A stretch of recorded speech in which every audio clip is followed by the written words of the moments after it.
Hi, నేను NSV.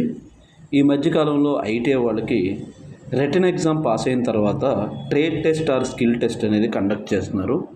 ఈ trade test are skill test అనేది మోస్ట్ ఆఫ్ ది ఏవైతే టెక్నికల్ ఓరియంటెడ్ కంపెనీస్ ఉన్నాయో ఆర్ ఇండస్ట్రీస్ ఉన్నాయో వాటిల్లో ఖచ్చితంగా మస్ట్ అండ్ షుడ్ చేశారు రిటన్ ఎగ్జామ్ క్వాలిఫై అయిన తర్వాత. అసలు ఈ ట్రేడ్ టెస్ట్లోకి ఏమేమి వస్తాయి, ఈ ట్రేడ్ టెస్ట్లో ఏమేమి కండక్ట్ చేస్తారు, ప్రాసెస్ ఎలా ఉంటుంది అనే దాని గురించి ఈ వీడియోలో డిస్కస్ చేద్దాం. నార్మల్గా పవర్ సెక్టార్స్ అన్నిటికి ఒకలాను, research centers and oil industries లేదా పబ్లిక్ సెక్టార్స్ అన్నిటికీ కూడా మరోలాను ఉంటుంది. సో కంప్లీట్ డీటెయిల్స్లోకి వెళ్దాం.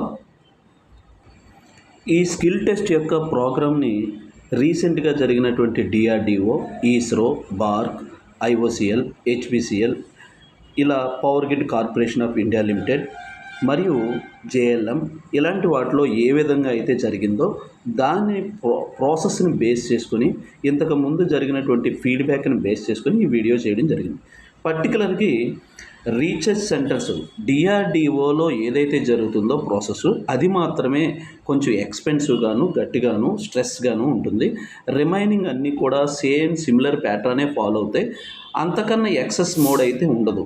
కాబట్టి మనం డిఆర్డిఓలో స్కిల్ టెస్ట్ ఏ విధంగా అయితే కండక్ట్ చేస్తారో ఆ ప్రాసెస్ని కంప్లీట్గా తెలుసుకోగలిగితే కనుక రిమైనింగ్ అన్నిటికీ కూడా అప్లికేబుల్.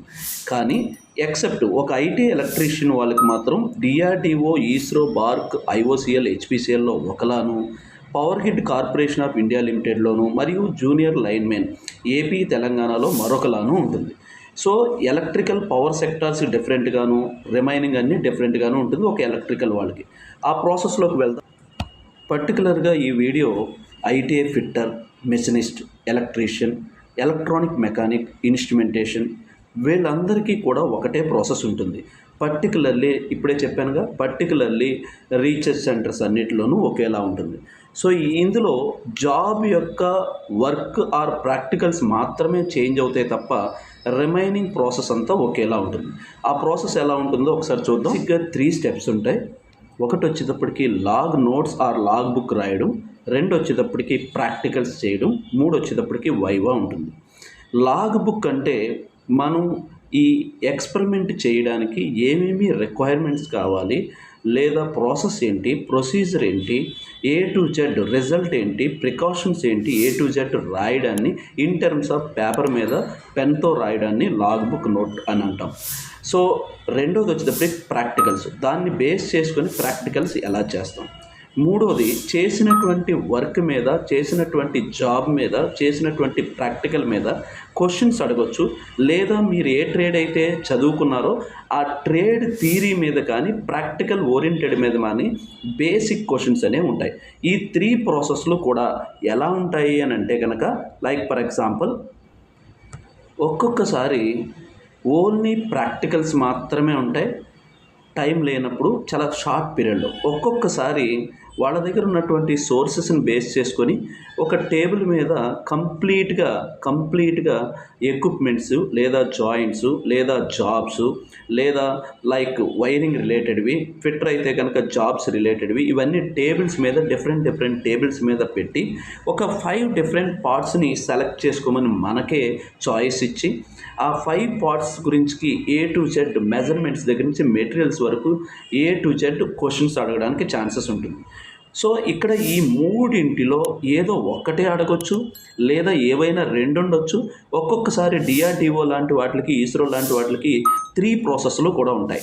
అంటే లాగ్ నోట్బుక్ క్లియర్గా రాయాలి, ప్రాక్టికల్స్ చేయాలి, వైవా కూడా ఫేస్ చేయాలి. సో నేను అంటున్నాను, రీసెంట్గా ఒక హెచ్పిసిఎల్లో స్కిల్ టెస్ట్ డిప్లొమా వాళ్ళకి జరిగింది వైజాగ్లో. వాళ్ళకి ఏ విధమైనటువంటి ప్రాక్టికల్స్ లేవు. కంప్లీట్గా వెళ్ళిన దగ్గర నుంచి only viva questions, practical oriented viva questions మాత్రమే అడిగారు. సో కొన్ని ఏరియాల్లో ఒక్కొక్కలా ఉంటుంది, కొన్ని ఏరియాల్లో మరొకలా ఉంటుంది. కానీ మనం ట్రేడ్ టెస్ట్కి వెళ్ళే ముందు ఈ 3 మస్ట్ అండ్ షుడ్గా ప్రిపేర్ అయ్యి వెళ్ళాలి. అంటే లాగ్ కంప్లీట్గా ఎలా రాయాలో నేర్చుకోవాలి.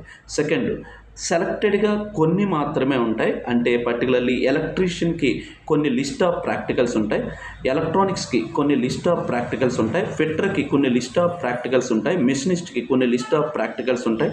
ఇలా ప్రతి ట్రేడ్కి కూడా ఒక లిస్ట్ ఆఫ్ ప్రాక్టికల్స్ ఉంటాయి.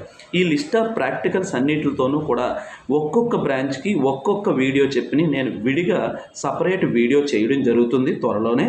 సో ప్రస్తుతానికి అందరికీ కామన్గా ప్రాసెస్ ఎలా ఉంటుంది అనే ఐడియా రావడం కోసం మాత్రమే ఈ మొదటి వీడియో చేయడం జరుగుతుంది. వేరేజ్ లాగ్ నోట్స్లో మేజర్గా ఈ 7 కంటెంట్స్ ఉండాలి. 1 ఎయిమ్ ఉండాలి, 2 మెటీరియల్ రిక్వైర్మెంట్, అంటే మనం ఏం చేయాలనుకుంటున్నామో ఎయిమ్లో రాయాలి. ఆ చేయడానికి, ఆ ఎక్విప్మెంట్ చేయడానికి, ఆ ప్రాసెస్ చేయడానికి ఏవైతే మెటీరియల్స్ రిక్వైర్మెంట్ ఉందో మెటీరియల్స్ రాయాలి. అలానే ఆ మెటీరియల్స్ అన్నిటిని అలైన్ చేయడానికి ఏ టూల్స్ కావాలో టూల్స్ రిక్వైర్మెంట్ రాయాలి. Next circuit diagram or drawing, mechanical or ఫిట్టర్లో అయితే డ్రాయింగ్ అని అంటాము, ఎలక్ట్రానిక్స్ ఇన్స్ట్రుమెంటేషన్లో అయితే సర్క్యూట్ డయాగ్రామ్ అని అంటాం. సో మనం ఏదైతే ప్రాక్టికల్ చేయాలనుకుంటున్నామో దాన్ని కంప్లీట్గా డ్రాయింగ్ రూపంలో డ్రా చేయాలి. 6th వన్ వచ్చేటప్పటికి ప్రికాషన్స్ ఏం తీసుకోవాలి, 7th వన్ వచ్చేటప్పటికి రిజల్ట్స్. ఇది నాట్ ఫర్ పవర్ సెక్టార్, పవర్కి రిలేటెడ్గా సెక్టార్స్ ఏవైతే ఉంటాయో వాటికి సంబంధం లేదు, రిమైనింగ్ వాటి కోసం మాత్రమే ఇప్పుడు ఈ వీడియో చెప్తున్నాం. ఇదే కనుక power grid corporation of India లిమిటెడ్కి వెళ్తే కనుక ఐటీ ఎలక్ట్రీషియన్ వాళ్ళు రిటన్ టెస్ట్ పాస్ అయిన తర్వాత 1:3 రేషియోలో ఈ టెస్ట్లు ఉంటాయి. అదే skill test. 1 tower climbing, tower ఎక్కాలి, ఇన్ టైంలో ఎక్కాలి, ఎక్కడ ప్లేస్ చేయమంటే అక్కడే ప్లేస్ అయి ఉండాలి, షార్ప్గా దిగాలి, ఏ విధమైనటువంటి మిస్టేక్స్ లేకుండా షార్ప్గా ఎలా ఎక్కాలి ఎలా దిగాలి అనేది మెయిన్ కంటెంట్. 2nd వన్ వచ్చేటప్పటికి వైవా రిలేటెడ్గా కొన్ని సెలెక్టెడ్గా కొన్ని పార్ట్స్ చూపించి, లేదా కొన్ని లైక్ సిటీ, పీటీ ఇలాంటి కొన్ని చూపించి వాటికి రిలేటెడ్గా ఏమైనా క్వశ్చన్స్ అడగవచ్చు. కానీ మస్ట్ అండ్ షుడ్గా టవర్ అయితే మాత్రం ఎక్కడం మస్ట్గా ఉండాలి. ఈ పవర్ గ్రిడ్ రిలేటెడ్గా మనకి వైవా ఎలా అడుగుతాడు అనేది నెక్స్ట్ వీడియోలో మనం డిస్కస్ చేద్దాం. మస్ట్ అండ్ షుడ్గా టవర్ ఎక్కాలి. ఇదే జేఎల్ఎం అయితే కనుక జూనియర్ లైన్మెన్, ఏపీ తెలంగాణలో అయితే కనుక పోల్ క్లైంబింగ్ అంటారు. ఇక్కడ వచ్చేటప్పటికి పవర్ గ్రిడ్లో టవర్ ఎక్కితే కనుక ఇక్కడ వచ్చేటప్పటికి పోలు నీట్గా ఎక్కడో రావాలి, అదేవిధంగా దిగడం రావాలి. మీటర్ రీడింగ్ అని ఉంటుంది, single phase and 3 face metre readings. ఆ రీడింగ్స్ని ఐడెంటిఫై చేసి ఒక నోట్ మీద రాయాలి. ఇది జేఎల్ఎంకి వచ్చేటప్పటికి స్కిల్ టెస్ట్ ఉంటుంది. Thank you. I study centre Visakhapatnam. For more details, contact.